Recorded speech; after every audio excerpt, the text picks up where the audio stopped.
Good afternoon and welcome to POG, Philly Outdoor Girl Gardening Life. Long title, I know. So today is Aloe Day, and as you can see, I have a few of my aloe plants on the table. So before we do what I want to do, which is to transfer them into pots, we're going to talk about things. I have some soil here. This is regular house soil. There's some people who say you should only put them in certain soil. I've always just used house soil, so potting soil. I use ProMix potting soil, but you can use whatever you like, whatever works for you. Remember, these are just my suggestions. These are not mandatory. Everybody has a different environment. Everybody has different styles. Everybody goes differently. Okay. Also, I have my coffee grinds. I have plant food, and I have 4 pots here. This is Mama. Mama has been with me for, I want to say 3 years. My son gave it to me, and when he gave it to me, she was really small. She has now since had dozens of babies. All of these are her babies. This one in here is her baby. I'm going to remove this baby. The reason you want to remove the babies is because sometimes they can take over and kill the mama. So you do want to remove the baby. I am not going to remove Mama, but I am going to add more soil to Mama.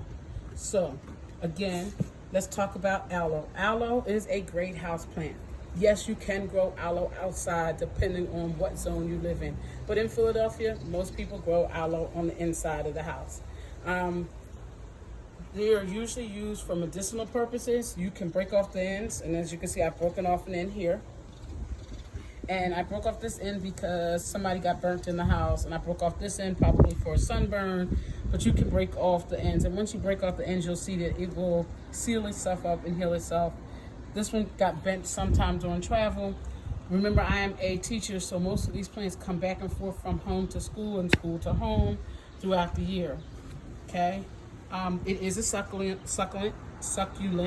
It takes 3 to 4 years for maturity. Indirect sunlight. Direct can burn the leaves. May not bloom if you're harvesting leaves, so it may not bloom. I have never seen a house succulent or a house aloe bloom, but they do tell me it does that. Mine is always that, can I get it to bloom? Can I get it to bloom? That's my desire with my flowers. When do you water? Most people say as soon as it gets bone dry is when you want to water it. She is not very picky. She will not get upset if you wait a couple of weeks, if you wait a while. They need 55 to 85 degrees in the house. You can fertilize this, and I know people are like, what, fertilizing a succulent? Yeah, they do like fertilization just like every other plant. If the outer leaves get brown, just cut those leaves off, okay? Because I'm going to probably take a few of these off on this one because I can see like this one is not really good. It's wilted and it's been laying in the soil, all right?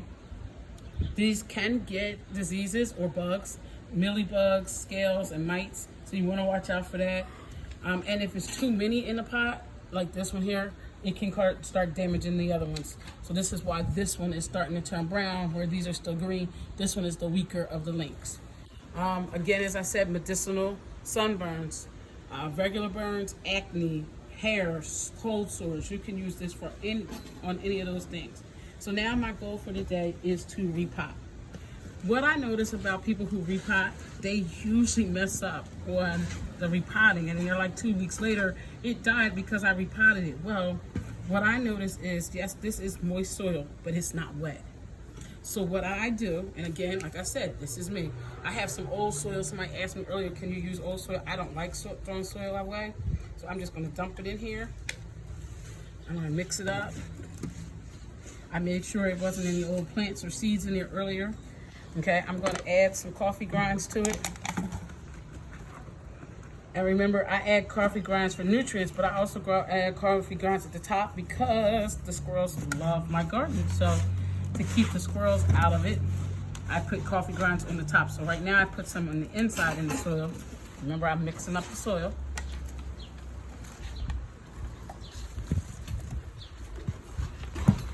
I'm going to also add some plant food.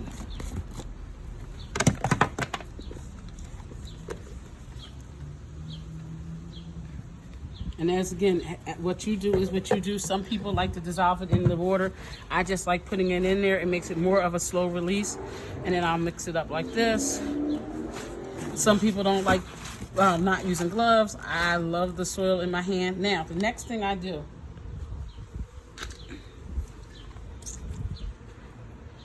is I water. Gotta go turn the water on, I guess. Hold on 1 minute.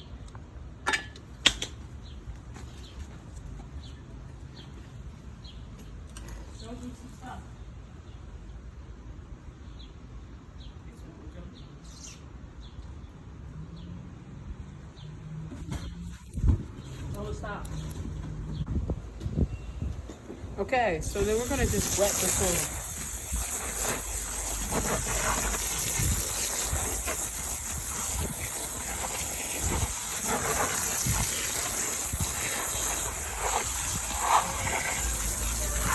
Again, like I said, everybody doesn't do this. What I do in my garden works for me. What works in your garden may not be this.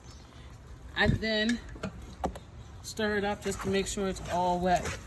I don't want to see how here I can see some dry soil. I'm going to make sure it's not dry.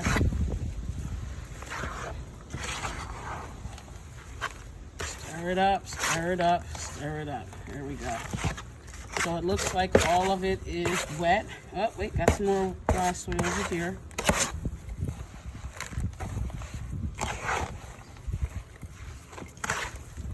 Because once you put it in the pot, it's hard to tell whether or not everything is wet. I mean, I love this big bucket that I got. I have tons of these. Okay, so now I'm going to take the baby out. I'm going to be very careful when I do it. I'm trying to be anyway. Her roots are down deep. Trying not to mess with mom.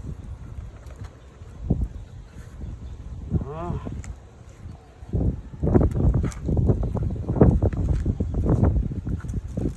Go. So you see her roots, right? So now I'm going to use, I think I'm going to use this pot. Okay. Put some soil in it.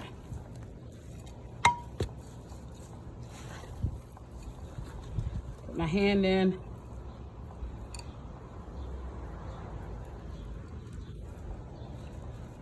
I don't usually use ceramic pots. I'm using this ceramic pot. One, my mother gave it to me, so that's a good reason.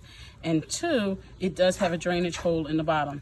I don't like pots that don't have drainage holes. If they don't have drainage holes, not a fan of them. Okay? Because I tend to be an overfeed or overwaterer. And then now she is done. And then I'm going to also put coffee grinds on top because, as I told you, the squirrels here don't like the smell of coffee. So they won't bother the coffee grinds. They won't bother anywhere that I have coffee grinds, and I'm going to just place it on the top. Some people ask me, how do you use it? Well, there it is. That's how I'm using it. And then I will sit her aside, and I'm going to do a couple more. So if you pass me that. I think I'm going to take this one. She looks real stable. And actually, it feels like it's 2 or 3. Oh, there goes one. See?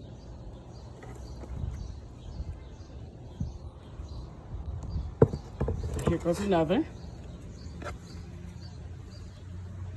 Okay, so I'm going to take it. I'm going to put some soil in this one. And remember, like I said, my soil is already wet, so I don't have to worry about really watering her anytime soon because the soil is wet. This happens to be ceramic without holes in the bottom, but it does have a drainage pot. So what will happen is it will drain away from it so it doesn't cause root rot. So I'm going to put her in. And as I told you, my son gave me this aloe plant and a couple years back, and it has had more than enough babies to last us a lifetime. I will not put this in direct sun, so now I have another one, and I'm going to do one more, I guess. And remember, I already put the food in there. I put the coffee in it, and I also put the plant food in it, so I don't have to do that. One more pot. Soil is nice and moist, and I moisten all my soil for all my plants before I pot them, because like I said, I don't like to wonder if I got all the soil. Is it wet down there? Is it enough water in there? I put my hole in, put some more soil in, and there. So today what we've talked about is aloe. I hope you keep growing, keep learning. I hope you enjoyed today's discussion on aloe. Come back and visit us. Please subscribe. If you have any questions, please write them in the bottom in the comment section. Thank you and have a nice day.